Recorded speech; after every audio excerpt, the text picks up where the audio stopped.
All right, in this module, we're going to be covering the script writing checklist that we essentially use for, or we can refer back to for every email that we write that essentially sort of guarantees like a good email. Um, so yeah, let's dive into it. It's very simple. So this is like the 10 commandments of a of a good cold email, pretty much. But yeah, so anytime you write a script, you essentially want to audit them for these 10 main things, right? And every script that you write doesn't have to have like every single one of these.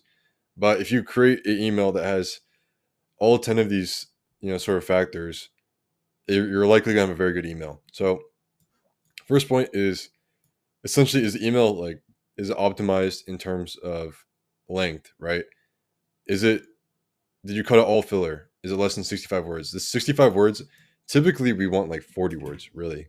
Um, but 65 is something that's kind of like, if you're going above 65 words in your email, you can probably cut out some of the fat. You don't need that many words in your email because at this point it's getting pretty lengthy. So just, and again, this is all dependent on the niche you're going after, industry, and the nature of your offer, right? Some people have more complex offers than others. Some industries are more open to longer emails, things like that. So you can assess that, but the general rule is you want your email to be less than 65 words. Okay, ideally 40 if you're targeting saturated niches like ecom or agencies or tech, right? 65 words is like the bare minimum, though, right? Number two is obviously going to be a validated or great offer. Um, Obviously, you need to whatever offer you're working on. If it's your own offer, if you're running a cold email agency, you have your own offer. You need to come up with a good front end offer. You need to offer like a valuable asset, uh, offer some free work of some sort. You need to sit down and craft that. And I have a module dedicated to creating good offers for your cold email specifically, so you can check that one out if you're struggling with this. But yeah, you also make sure it's validated.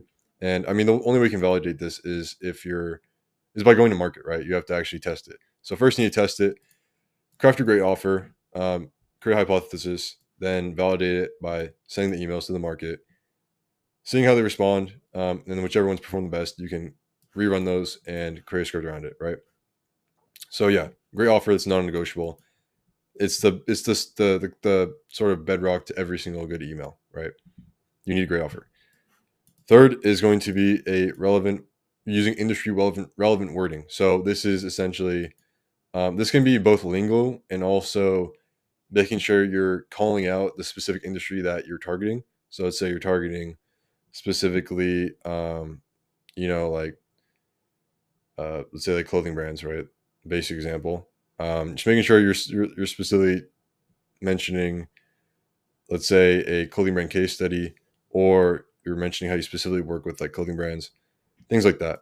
Um, and then also using specific lingo to that industry, or if you're working with like real estate, you can do specific wording for that, or tech, whatever the industry is. What is it? Private equity, tech, whatever, right? Agencies, any of that. Making sure that the wording is tied into the specific industry you're going after, and yeah, you're pretty much good on that.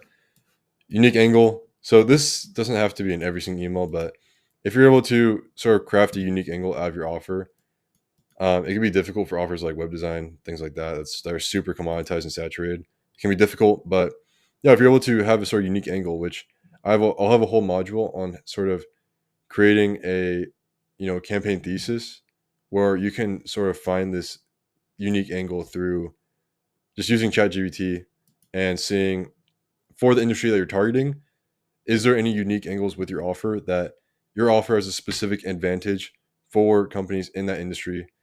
For example, let's say we're running a influencer offer and a TikTok influencer marketing offer, and we're going after education companies, right? We know that TikTok has an education favorite algorithm, so we're able to mention that to our these education companies, saying that, hey, TikTok, like, I'm not sure if you knew this, but TikTok has a education favorite algorithm. So if we create content around education to promote your education company, that's going to perform super well. And then we can also, after that, present how we do this for another relevant company. So that's a unique angle. You can do this for any industry. For example, for us, let's say we're targeting. We can tie this back to influencer marketing agencies. We can talk about how we were able to help specifically influencer marketing agency reposition their offer into different industries. Like you see where we're going there. You can do this for any offer, really.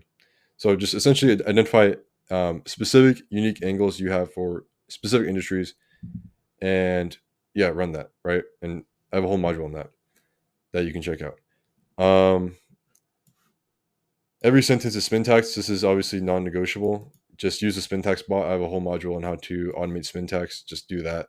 Very simple. Every like one word should be spintax out of every 3 to 5 words. And if you got that, then you're pretty much good. And also creating different A/B variations of the emails. That's important too. 6 is going to be wording as relevant to list targeting as possible. This is pretty much the same as like industry relevant wording. Yeah, you just want to make sure you're speaking about the same industry as the list you're targeting. Yeah, it's very similar, pretty much the same thing. I think right here I was talking about more like industry lingo, whereas this is more like relevant messaging. But I mentioned that before. Um, yeah, I'll probably have a whole module on just relevant messaging and how to actually make emails relevant. So you can check that out. Is the email easy to read? So this is just making sure you're adding white space. You're not sending chunk paragraphs. Obviously, keeping the email short, which ties back to this. That's going to obviously make the email as easy to read as possible. Using proper grammar, you're not making a bunch of grammar mistakes where it's just like you're having like a panic attack reading the email. Make it super easy to read. Pattern disrupt. Again, you don't have to do this. Like this can be, let's say like you have an email. I saw the strategy someone was doing. They essentially wrote like the full email in the subject line, and the full email is basically a question. It's like, are you having, I forgot what it was, like specific issues with like something with their website. Um, you can have that. That's like obviously a really dope pattern disrupt, but you don't have to have this for every email. I think the easiest pattern disrupt that anyone can do is just adding a PS, and writing something like relevant in the PS. You can add a case study or add a free offer in the PS. That's like always a decent pattern disrupt. Making sure you're not just essentially making sure you're not using the same script framework as everyone else. That's the most important thing, really. But you don't have to do anything crazy for this. This is just something that can help. Zero filler. This is a non-negotiable as well. You can just basically go to ChatGPT and like ask the bot to shorten your email, and then it might not always be the best output, but you can use that as a base to like see where can we cut out word filler in this. So yeah, you want to assess your emails for any filler and get rid of it completely. And then 10, if personalization is present, is it meaningful? So essentially what we're meaning here is we're not just like the personalization we're using isn't just like, oh, I saw you went to Harvard for school. That's really interesting. And then you dive into the email that's about SEO. Like that has nothing to do with going to Harvard.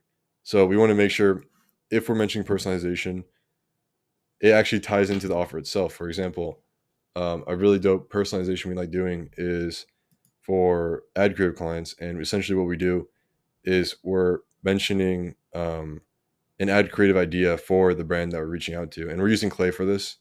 So you can go to the Clay section to see how you use. We'll probably have a full module on that specific personalization that you can check out if you want to do it.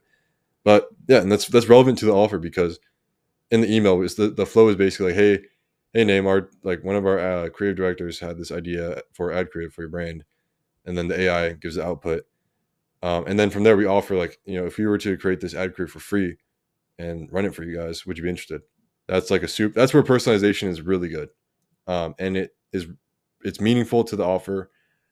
It's just super dope. So something like that is good. But if you're just saying, "Hey, I saw you went to Harvard," or "Hey, I saw you're from X city," that's just weird. Like that doesn't matter. Um, so yeah, this is essentially the 10 Commandments of a good cold email. There's always some nuance throughout all of this. I might add to this in the future as things evolve, but for now, I mean, if you're able to create an email that abides to all 10 of these, you're probably good. You're gonna have a good cold email for sure. So yeah, there's gonna be modules pretty much on all these different sections that you can check out to see how you can optimize your email. But yeah, if you have any questions, let me know. Cheers.